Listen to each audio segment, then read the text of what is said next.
المغرب يواجه أخطر ليلة للهجرة غير الشرعية في سبتة المحتلة.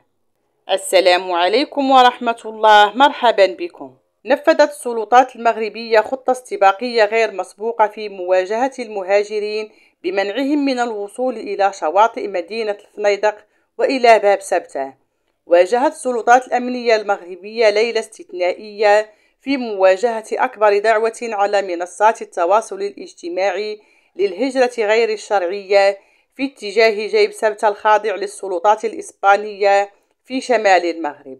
ونفذت السلطات المغربية مئات الاعتقالات في صفوف المهاجرين، غالبيتهم من المغاربة، فضلا عن مهاجرين قادمين من بلدان غرب إفريقيا جنوب الصحراء.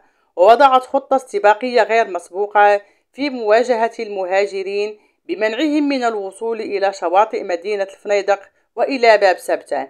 ومشطت فرق من القوات المساعدة ومن الشرطة المغربية والدرك الملكي المغربي عمليات ميدانية التلال مطلة على النقطة الحدودية باب سبتة.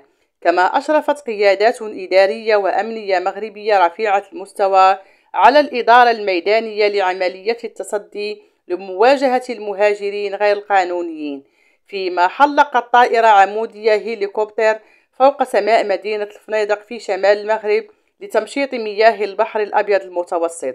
في المقابل، أكد شهود عيان أن مواجهات محدودة نشبت بين مجموعات من المهاجرين من جهة وبين السكان المحليين في مدينة الفنيدق والقوات العمومية المغربية من جهة أخرى. شكرا على المشاهدة. لا تنسوا وضع لايك للفيديو والاشتراك في القناة مع تفعيل الجرس ليصلكم دائما الجديد. دمتم في رعاية الله وإلى اللقاء إن شاء الله.